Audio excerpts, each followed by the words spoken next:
The first time anyone in Marlowe County spoke of the Goatman, it was in hushed whispers passed between the back pews of St. Augustine's Church. A young boy had vanished near the old logging road, and his mother, half mad with grief, swore she heard bleating in the woods. But it wasn't the sound of any ordinary animal. It was low, guttural, and disturbingly human. Sheriff Dalton tried to quiet the talk, blaming it on a mother's broken heart twisting her senses. But a story like that has a life of its own. It spread through the small town like wildfire. Before the leaves even started to turn for autumn, every child knew the rhyme, a chilling sing-song chant they'd whisper on the playground. Hooves on gravel, horns in the night. The Goatman comes when the moon is bright. Evelyn Price never put much stock in folklore. As a journalist, she was trained to chase facts, not shadows. Her world was one of evidence, sources, and verifiable proof. But when her editor sent her to Marlowe County to write a piece on the string of recent disappearances, she couldn't ignore the unsettling pattern. 3 teenagers had vanished in just 6 months, and the thread connecting each tragedy was the same. They were all last seen near the abandoned logging road. Every single case remained cold, unsolved, leaving a gaping wound in the heart of the community. The road itself was a scar cut deep into the forest. Locals had given it a new name, Bleeding Hollow.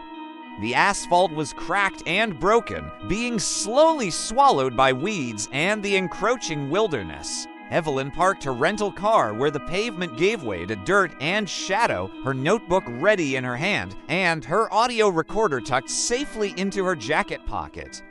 The November air was sharp and cold, carrying the scent of pine needles and damp, decaying earth. She started walking, the crunch of her boots on the loose gravel, the only sound breaking the oppressive silence. It was unnatural. There were no birds calling from the branches, no rustle of squirrels or chipmunks in the undergrowth. There was only the faint, misty echo of her own breath, and then she heard it.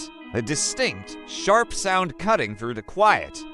It was the unmistakable sound of hooves striking stone. Back in the small, tight-knit town, Evelyn began her interviews.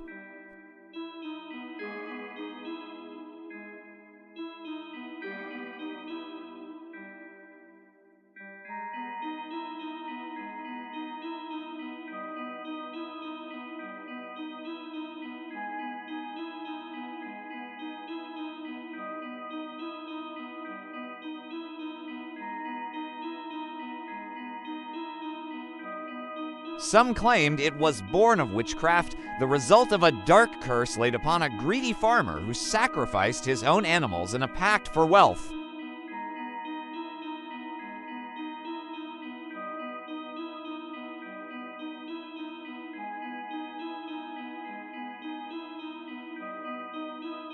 But the oldest and most chilling tale came from Ruth McKinley, a woman whose eyes were clouded with the mists of age, but still held a spark that was sharp with memory.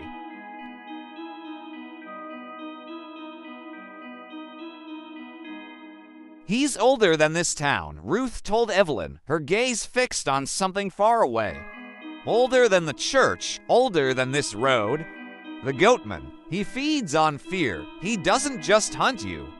He wears the face of someone you love, but the body is all wrong. It's too tall, too twisted. And when he speaks, it's not his voice you hear, it's yours." A shiver traced its way down Evelyn's spine, but she forced a professional smile. This was folklore, just a story. "Have you seen him yourself, Ruth?" she asked, her pen poised over her notebook. Ruth's silence was more terrifying than any answer she could have given. That night, Evelyn made a decision. She had to go back to Bleeding Hollow. She needed proof. A photograph, an audio recording, anything tangible that could turn this local myth into a national headline. The moon was a swollen, pale orb in the sky, its light dripping like silver through the gnarled, leafless branches of the trees. She found a spot near an old, rotting fence post. Its wood splintered and blackened as if by fire, and set up her camera on a small tripod. Then she waited. Hours crawled by. The forest seemed to breathe around her, a slow, deep inhale and exhale of shadow and cold. Just as she was about to pack it in, convinced she was wasting her time, she heard it again. The sound of hooves, slow, deliberate, and getting closer. Her heart hammered against her ribs as she grabbed her flashlight, sweeping its beam across the tree line. The light caught movement. A figure emerged from the deepest shadows. It was tall, impossibly so, with shoulders hunched over legs that bent backward like a goat's. Jagged, uneven horns curled from its skull, black against the pale moonlight. Its eyes seemed to absorb the light, then reflect it back with a faint, predatory glow. But the worst part, the part that made the air freeze in her lungs, was the face. It was her own. Evelyn was paralyzed, her mind screaming while her body refused to move.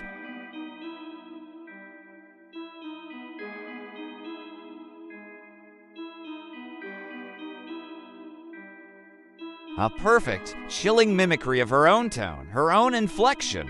She finally broke free from the spell of terror, stumbling backward, her hand fumbling for the recorder in her jacket. "What are you?" she demanded, her voice shaking so badly the words were barely recognizable. The Goatman tilted its head, a grotesque parody of curiosity. Its lips, which were her lips, curled into a hideous smile. "I am what you fear," it rasped in her voice. "I am what you deny. I am you." With a sudden, unnatural speed, it lunged. Evelyn didn't even have time to scream. She just bolted, crashing blindly through the underbrush, thorny branches clawing at her face and arms. She didn't look back. She didn't stop running until she reached the cold metal of her car, throwing herself inside and slamming the door shut. She locked it, gasping for air, her body trembling. But when she dared to glance in the rearview mirror, she saw them. Horns rising slowly behind her empty passenger seat. Evelyn fled Marlowe County at dawn the next morning, but the Goatman followed. The creature wasn't bound to the woods. It was bound to her. She saw him everywhere. In the reflection of shop windows as she hurried down the city street, in the dark surface of puddles after a rainstorm. She even saw him staring back from the polished, black screen of her laptop before it powered on. It was always her face, but twisted, marred by those curling horns and a malevolent grin. Her editor dismissed her frantic story as hysteria, a byproduct of stress and a morbid imagination. Folklore doesn't sell papers. Price, he'd said, his voice laced with annoyance. Get me a crime report, something with facts. But Evelyn knew the truth.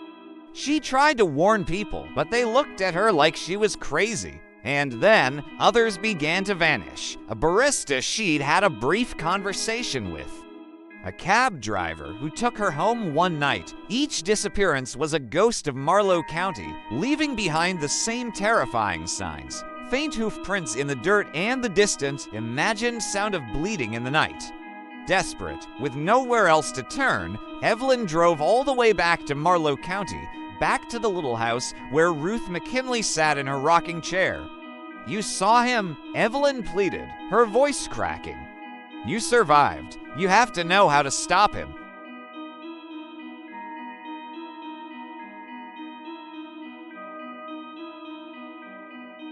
"You don't stop the Goatman," she whispered, her voice filled with a final, weary sorrow. "You feed him. He takes what you fear the most.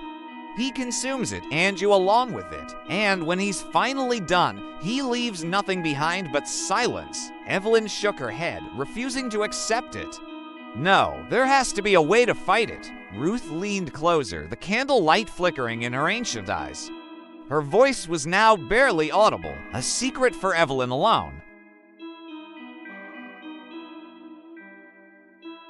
"He only shows you the monster you already are." The nights grew longer, darker. Evelyn stopped sleeping.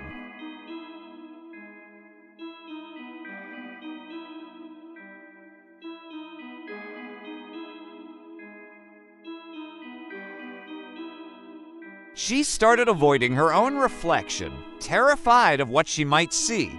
but she could feel the change happening inside her.